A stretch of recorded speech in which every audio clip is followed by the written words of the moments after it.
अस्सलाम वालेकुम। हमारी खून की नालियों के अंदर ये सलाहियत होती है कि वो मौसम के मुताबिक अपने आप को चेंज करती हैं। अगर बहुत ज़्यादा गर्मी हो तो वो फैल जाती हैं और बहुत ज़्यादा सर्दी हो तो वो सिकुड़ जाती हैं। लेकिन बाज़ लोगों में ये प्रॉब्लम होती है कि उनकी नालियों का सिकुड़ना और फैलना मौसम की शिद्दत के साथ ठीक नहीं होता, यानी पीछे रह रहा होता है। वो प्रॉपर तरह से ना सिकुड़ती हैं ना फैलती हैं। सर्दियों में एक मसला जिसको चिल ब्लेंस कहते हैं, उसमें होता ये है कि बहुत से लोगों की उंगलियां, ख़ास तौर पे पैरों की उंगलियां, हाथों की उंगलियां वो सूज जाती हैं, उनके ऊपर शदीद दर्द होती है, ख़ारिश होती है। ये मसले मसाइल शुरू हो जाते हैं। इनमें होता यही है कि खून की नालियाँ प्रॉपर फैल के सिकुड़ नहीं रही होती। हम जब अचानक दस्ताने उतारते हैं, ग्लव्स उतारते हैं या जुराबें उतारते हैं, तो उसके अंदर हमारी खून की नालियाँ उस तरह से सिकुड़ती नहीं हैं जिस तरह से सर्दी की शिद्दत ज़्यादा होती है। तो इन लोगों में एडिमा हो जाता है, खून की नालियों से फ्लूइड आना शुरू हो जाता है, जिसके नतीजे में हाथ सूज जाते हैं, शदीद दर्द होती है और बाज़ औक़ात ख़ारिश बहुत ज़्यादा होती है। इस बीमारी को चिल ब्लेंस कहते हैं। मेरा नाम डॉक्टर अबू बकर भुट्टा है। अगर आप इस चैनल पर नए हैं तो इस चैनल को सब्सक्राइब कर लीजिए। अगर ये वीडियो आपकी ज़िंदगी में कोई वैल्यू ऐड कर रही है तो इसको लाइक कर दीजिए, इसको अपने दोस्तों से, रिश्तेदारों से शेयर कर लीजिए। इस वीडियो में ये देखेंगे कि चिल ब्लेंस होते क्या हैं, इनसे कैसे बचा जा सकता है और कौन सी होम रेमेडीज़ हैं जो आप अगर ये हो जाते हैं तो उसके नतीजे में अप्लाई करके इसके असरात को, इसके सिम्टम्स को कम कर सकते हैं। हमारी हाथों की और पैरों की उंगलियां खून के बहाव के लिए बहुत ज़्यादा हसास होती हैं। जब खून की नालियां तंग होना शुरू होती हैं तो उसका असर सबसे पहले नीचे पाँव में आता है। बहुत से लोग हॉस्पिटल्स में आ रहे होते हैं जिनकी वक्त के साथ साथ बड़ी उम्र के अंदर ब्लड प्रेशर, शुगर का मसला हो, एथेरोस्क्लेरोसिस हो, नालियां तंग हुई हों, तो उनके जो उंगलियों के पोरे होते हैं वो नीले पड़ना शुरू हो जाते हैं, बाज़ात लाल हो जाते हैं, वहाँ पर बाज़ात नेक्रोटिक पैचेस बनना शुरू हो जाते हैं। शुरू में वो लाल होते हैं, उसके बाद वो नीले होना शुरू हो जाते हैं। तो ये बड़ी बड़ी बीमारियाँ हैं जो अमूमन हमारे यहाँ पर मरीज़ों को देखने में आती हैं। इनके साथ मरीज़ों को सीवियर पेन होता है जो कि दवाइयों से ठीक नहीं हो रहा होता। इस बीमारी को पेरिफेरल आर्टीरियल डिजीज़ कहते हैं। एक मौसमी बीमारी है जिसके अंदर बहुत से लोगों को, हमारे इवन घर के अंदर एक घर के फ़र्द को हो रही है, बहुत सारे लोग इससे ठीक हैं, उनको ये वाला मसला आना शुरू हो जाता है। इसी से मिलती जुलती एक और बीमारी है जिसको रेनॉल्ड्स फिनोमेना कहते हैं या रेनॉल्ड्स डिजीज़ कहते हैं। उसमें हमारे हाथों की उंगलियां नीली होना शुरू हो जाती हैं क्योंकि वहाँ खून की सप्लाई कम हो जाती है। चिल ब्लेंस वाला मसला किसी इंसान को भी हो सकता है। अगर ये हो गया है तो उसके नतीजे में हमें जो एहतियात करनी है वो ये है कि कोशिश ये करनी चाहिए कि अपने हाथों को और पैरों को हम ढांप के रखें, यानी ग्लव्स का और सॉक्स का इस्तेमाल करें।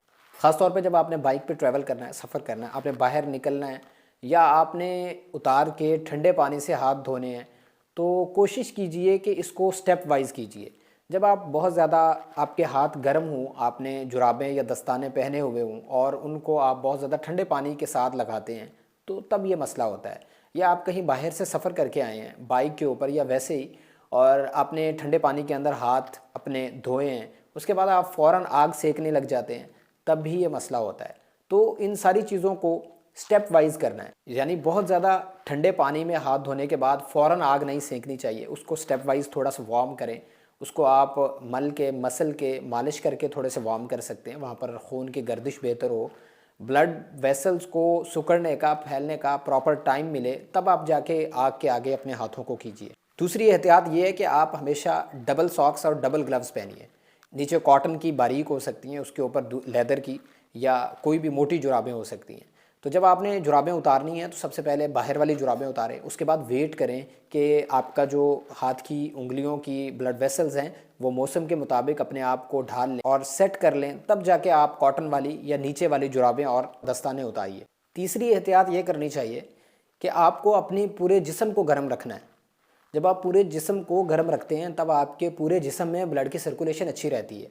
जब आप मखसूस हिस्सों को सिर्फ गर्म करते हैं, बाकी आपका जिस्म ठंडा होता है, या आप पूरे जिस्म को गर्म कर लेते हैं और आपके हाथ और पाँव ठंडे होते हैं, तब ये मसला बहुत ज़्यादा होता है। तो इक्वली पूरे जिस्म को आपको मुकम्मल तौर पे एक ही टेम्परेचर में ढांपना है। इसके बाद हम रेमेडीज़ की बात करते हैं। सबसे जो पहली रेमेडी है वो मस्टर्ड ऑयल है, यानी सरसों का तेल हर घर में अवेलेबल होता है, सस्ता होता है और हम रोज़ इसको इस्तेमाल कर रहे होते हैं।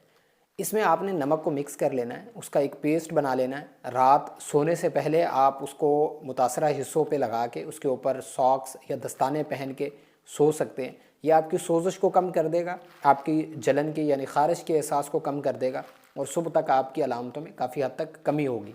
दूसरी रेमेडी है, उसमें आप जिंजर ले लीजिए, इसमें जिंजरॉल होता है, ये भी एंटी इन्फ्लेमेटरी है, आपकी सोजिश को कम करेगा, दर्द को कम करेगा।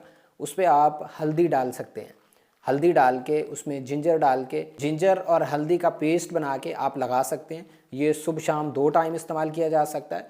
ख़ास तौर पे रात के वक्त जब आप बिस्तर पे जा रहे हो, उसके बाद इस पर जुराबें पहनी जा सकती हैं और आप सो सकते हैं। जो तीसरी रेमेडी है उसमें कैमोमाइल ऑयल, जो बाबूना का ऑयल होता है, वो आम हमारे यहाँ अवेलेबल है, किसी भी पंसारी से मिल जाता है, वो ले लीजिए।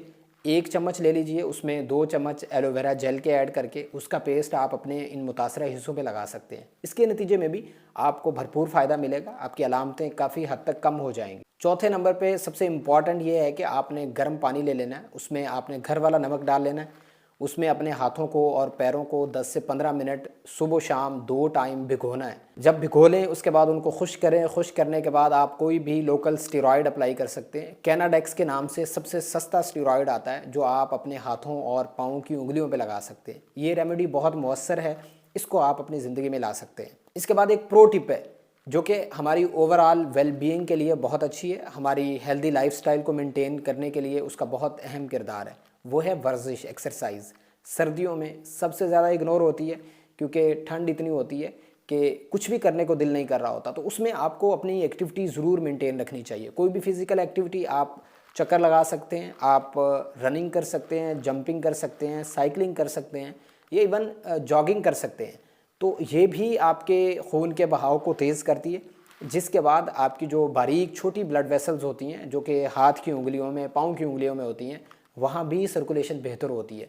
तो ब्लड वेसल्स की ओवरऑल सेहत भी बेहतर होती है और वो मौसम के मुताबिक अपने आप को ढालने में उनको बहुत ज़्यादा आसानी होती है। वो इजीली बहुत ज़्यादा शिद्दत वाले मौसम के साथ सिकुड़ सकती हैं, फैल सकती हैं। अगर आपकी ब्लड वेसल्स मौसम की शिद्दत के साथ प्रॉपर सिकुड़ रही हैं और फैल रही हैं, तब आपको ये मसले मसाइल नहीं होते। उम्मीद है कि ये वीडियो आपको अच्छी लगी होगी। अपनों का, अपनी सेहत का बहुत सा ख्याल रखिए, मुझे दुआ में याद रखिए। अल्लाह हाफ़िज़।